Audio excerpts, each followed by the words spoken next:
नमस्कार, पहाड़ प्राइम आप देख रहे हैं। मैं हूं आपके साथ गुंजन। बुलेटिन की शुरुआत करेंगे।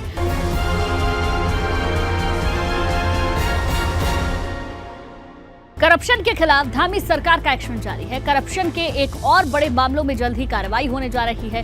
पूर्व आईएफएस अधिकारी किशन चंद पर मुकदमा दर्ज होने के बाद अब विजिलेंस उनकी गिरफ्तारी की तैयारी कर रही है। पाखरो रेंज में हुए भ्रष्टाचार, वित्तीय अनियमितता और अवैध कटान के मामले में विजिलेंस अब पूर्व आईएफएस अधिकारी किशन चंद पर शिकंजा कसने जा रही है। हालांकि किशन चंद के खिलाफ हल्द्वानी में विजिलेंस ने मुकदमा दर्ज किया है और आगे की कार्रवाई करने में जुट गई है।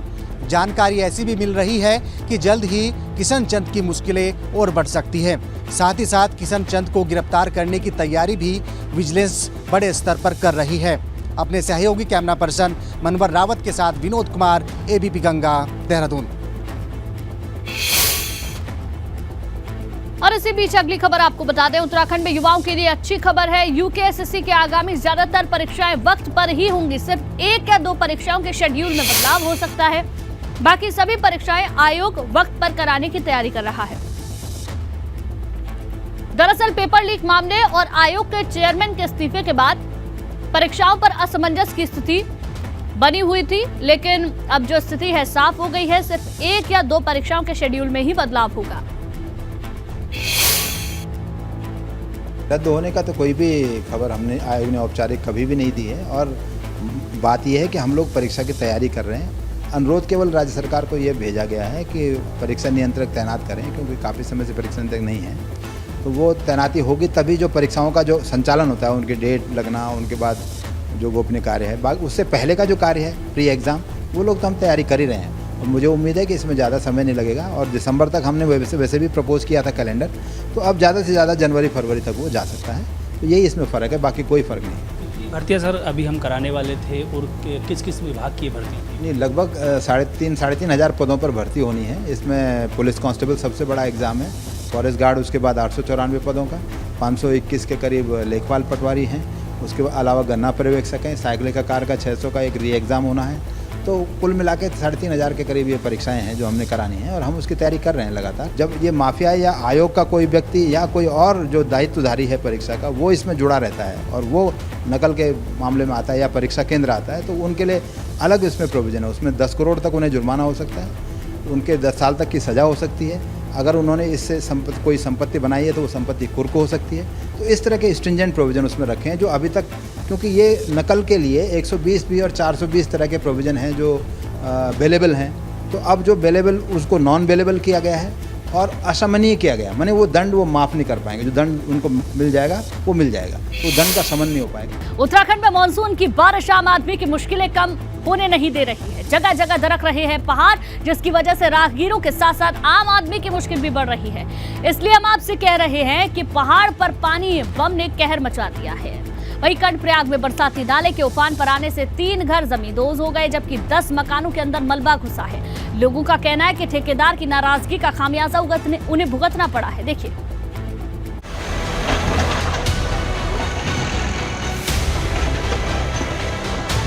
सब यहाँ मर गए थे। कल रात यहाँ इतना बारिश आई।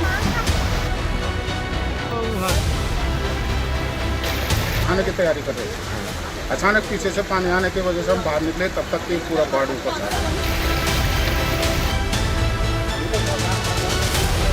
गैरसैंण तहसील के आगरचट्टी गांव में बरसाती नाले ने बड़ी तबाही मचाई है। बरसाती नाले के उफान की भेंट लोगों के आशियाने चढ़ गए।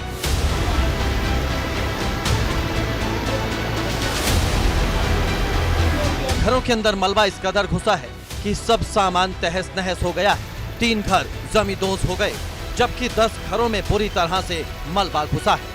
ग्रामीणों का कहना है कि गांव से कुछ ऊपर सड़क कटिंग से निकला मलबा पानी के साथ बहकर नीचे की तरफ आ गया। फिर उसने आगरचट्टी गांव में बड़ी तबाही मचाई।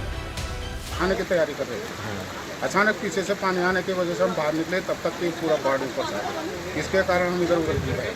नुकसान क्या क्या? नुकसान सब, पूरी मकान टूट गई है, भांडे बर्तन जितने सामान सब बह गया। ये तो से सारा रोड वालों का सर। कौन सी रोड? ये रोड है छुनी मल्ली वाली रोड। इसमें डैम्पिंग जोन, ये कटारे नाम का कोई वो था। इनसे मैंने 2 बार संपर्क करा, यहाँ के प्रतिनिधि है उनसे भी संपर्क करा। फिर मैंने उन्हें बोला हाँ बनेगी, उसके बाद बनते में रह गई। ग्रामीण आरोप लगा रहे हैं कि सड़क कटिंग कर रहे ठेकेदार की लापरवाही का खामियाजा इन्हें भुगतना पड़ रहा है। ठेकेदार ने सड़क कटिंग से निकले मलबे को वहीं पर डंप कर दिया था, जो मानसून में मुसीबत बन रहा है। हम सब यहाँ मर गए थे। कल रात यहाँ इतना बारिश आई कि क्या हुआ? ऊपर से यहाँ ये रोड बना रखे सीढ़ियों ने और सब वो गदरे में डाल के वहाँ मल्लो और वहाँ से सब यहाँ आ गए हो और कौन देखता है हमको है? हम तो मर जाते रात को। बेटा थोड़ा देर आज होता ना बारिश, घंटा 1-2 घंटा हो रही तो हम पूरा बह जाते यहाँ से, सब खत्म हो जाते। कितना यहाँ अंदर में कितना क्या है सामान वामान हम सब चले जाते हैं। चलो सामान जाते जाते पर हम भी मर जाते। गांव में तबाही होने के बाद अब अधिकारियों की नींद भी खुली है। अधिकारी ठेकेदार के खिलाफ कार्रवाई की बात कह रहे हैं, मगर बड़ा सवाल ये है कि अधिकारी अभी तक कहां सोए हुए थे। एबीपी गंगा के लिए कर्णप्रयाग से जितेंद्र पवार की रिपोर्ट।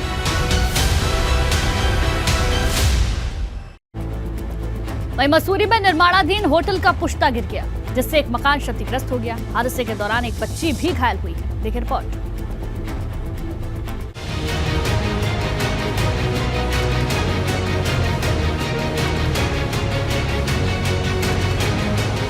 मॉनसून की बारिश मसूरी के लोगों के लिए मुसीबत बनकर बरस रही है। बड़े मोड़ इलाके में एक निर्माणाधीन होटल का पुश्ता ढह गया।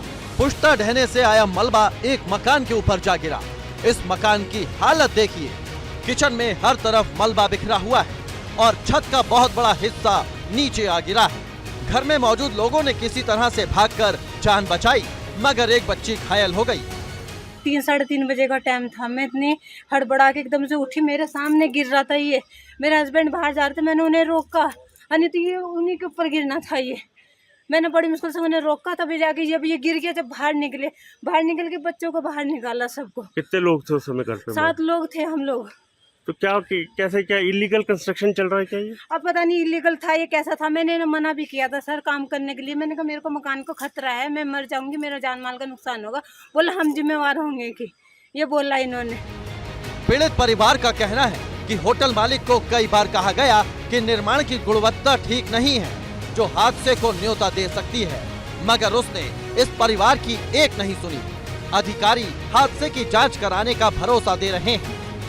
एक जो होटल शायद निर्माण कार्य कर रहा था, उसने बहुत बड़ा पुश्ता लगाया और उसमें मिट्टी भर देने के बाद उस पुश्ते को साथ ही जो नीचे किसी का घर था उसके ऊपर वो सारा गिर पड़ा है। घर को भी काफ़ी नुकसान हुआ है।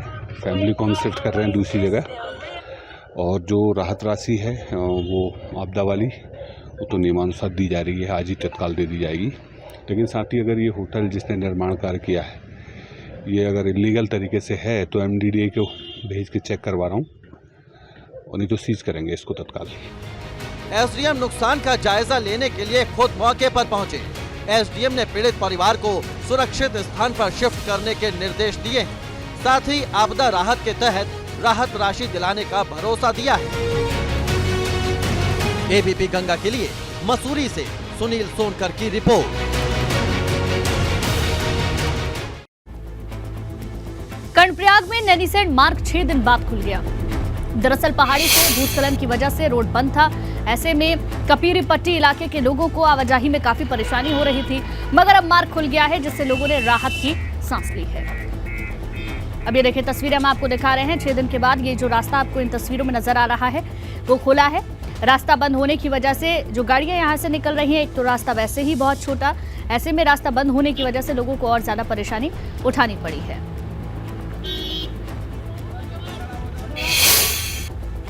आगे बढ़ते हैं देहरादून से खबर, जहां स्वतंत्रता दिवस पर 23 कैदी रिहा होंगे। उत्तराखंड की अलग अलग जेलों से रिहा होंगे कैदी।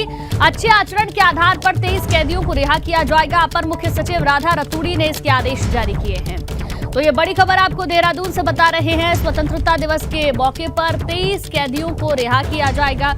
अच्छा आचरण होने की वजह से इन कैदियों को रिहा किया जा रहा है।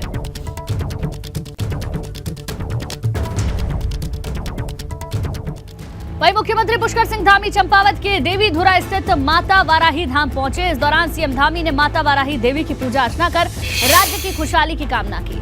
इसके बाद सीएम धामी ने एक जनसभा को संबोधित करते हुए कहा कि मुख्यमंत्री ने कहा कि प्रधानमंत्री मोदी के नेतृत्व में देश विकास की राह पर आगे बढ़ रहा है। साथ ही केंद्र सरकार ने उत्तराखंड के विकास के लिए भी योजनाएं बनानी शुरू कर दी हैं।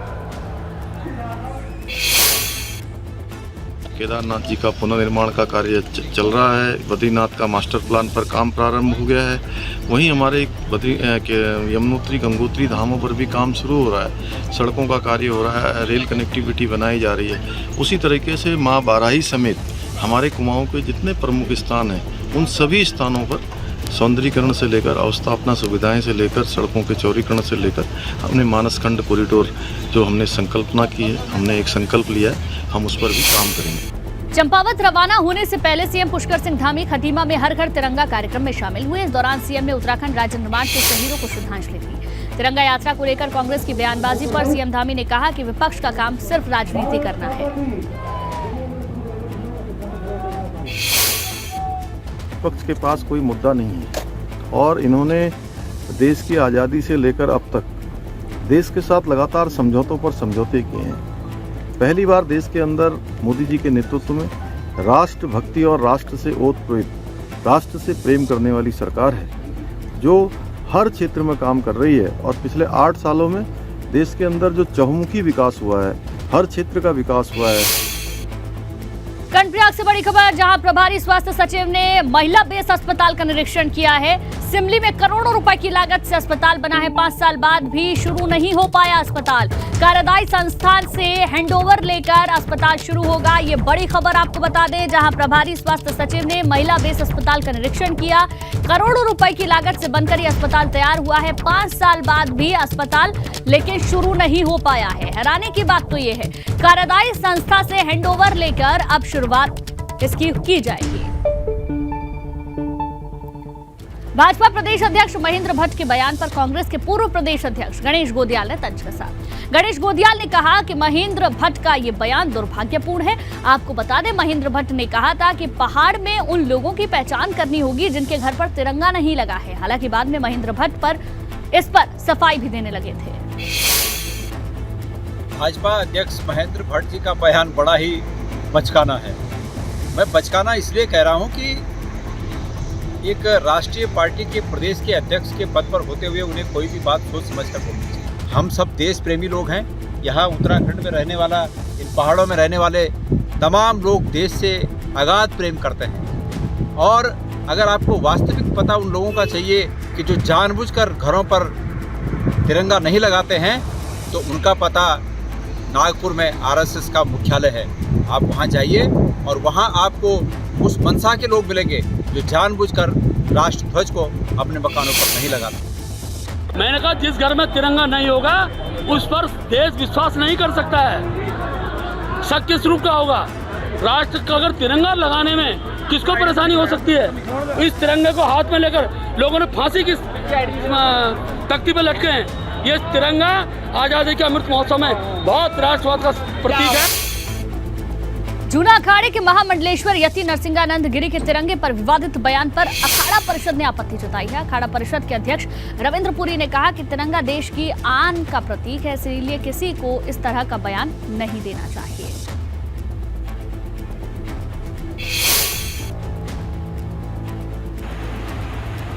सभी लोगों से मेरा अनुरोध है, किसी भी मुसलमान के पास जब हिंदू का पैसा जाता है तो वो जिहाद के लिए ज़कात देता है और वही ज़कात तुम्हारे और तुम्हारे बच्चों के कत्ल के काम आती है। इन धोखेबाजों की बातों में मत फंसना। अगर तिरंगा बैठे तो तिरंगे का ही बहिष्कार करो, क्योंकि इस तिरंगे ने तुम्हें बर्बाद कर दिया है। हर हिंदू के घर पर हमेशा भगवा ध्वज होना चाहिए।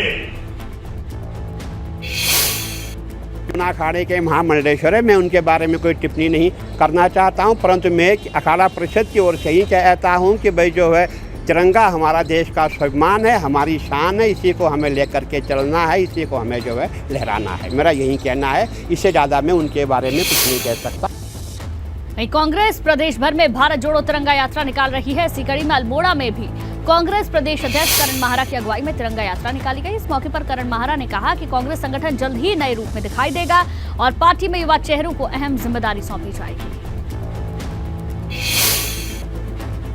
धामी कैबिनेट में मंत्रियों के खाली पड़े 3 पदों को भरने की सुगबुगाहट हो रही है, तो वहीं दर्जाधारी बनाने की भी चर्चा जोरों पर है।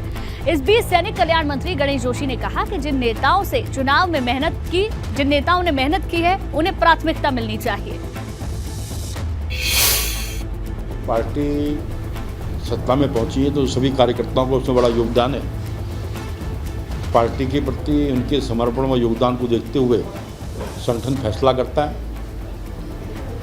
और अभी हमारे अध्यक्ष नवनियुक्त हुए हैं, कल ही उनकी दिल्ली में केंद्रीय नेतृत्व से बातचीत हुई है। और जैसा कि मैंने समाचार पत्र में रहा कि पहले दायित्व मिलेंगे, उसके बाद विस्तार होगा। और दायित्व का मिलना बहुत ज़रूरी है, उससे कार्यकर्ताओं में कार्य करने की ऊर्जा आती है। कई ठीक है, हमें तो विधायक मंत्री बनने का मौका मिल गया, कई लोग ऐसे हैं कि उन्होंने पूरा जीवन इस पार्टी में लगा दिया, तो निश्चित ही उनको कोई ना कोई दायित्व मिलना चाहिए। टिहरी में वायरल फीवर के मामले तेजी से बढ़ रहे हैं। जिला अस्पताल में इन दिनों सर्दी, खांसी, जुकाम के सबसे ज्यादा मरीज संख्या में आ रहे हैं। बच्चों और बुजुर्गों में वायरल बुखार की समस्या अधिक देखने को मिल रही है। सर्दी जुकाम के साथ आ रहे हैं फीवर, और जो बड़ों में देखा जा रहा है, जो हमारी फिजिशियन की ओपीडी में जो पेशेंट हैं उसमें कुछ एलर्जिक ब्रोंकाइटिस हैं, ओल्ड एज, कुछ आस्थमेटिक हैं, और उसमें भी वायरल फीवर के ज़्यादा पेशेंट आ रहे हैं। तो वायरल फीवर में थ्रोट पेन, बॉडी एक ये लेके आ रहे हैं, लेकिन हम लोग जो रैपिड एंटीजन करा रहे हैं उससे नेगेटिव ही अभी आ रहे हैं। तो रैपिड एंटीजन में काफ़ी लोग नेगेटिव आ रहे हैं। जोशीमठ के माड़ा गांव में रक्षाबंधन पर स्थानीय महिलाओं से आईटीबीपी जवानों को राखी बांधी। महिलाएं अपने पारंपरिक वेशभूषा में नजर आईं और जवानों की कलाई में राखी बांधी गई।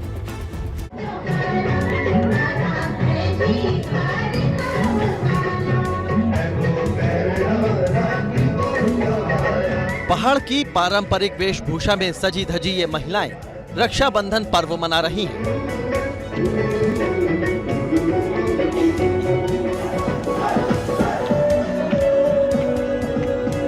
तस्वीरें जोशीमठ में माड़ा गांव की हैं। रक्षाबंधन पर महिलाएं आईटीबीपी जवानों को राखी बांधने पहुंची हैं।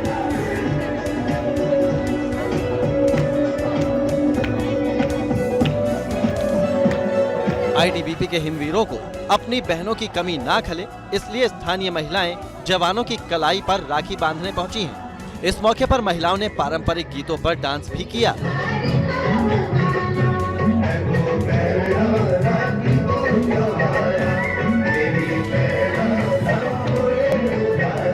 तो वहीं आईटीबीपी के हिमवीर भी देशभक्ति के गीतों पर झूमते नजर आए।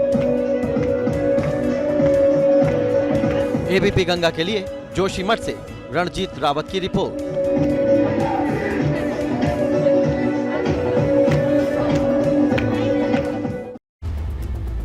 और इसी के साथ पहाड़ प्राइम में बस इतना ही। वक्त है हमारे खास शो सत्याग्रह का।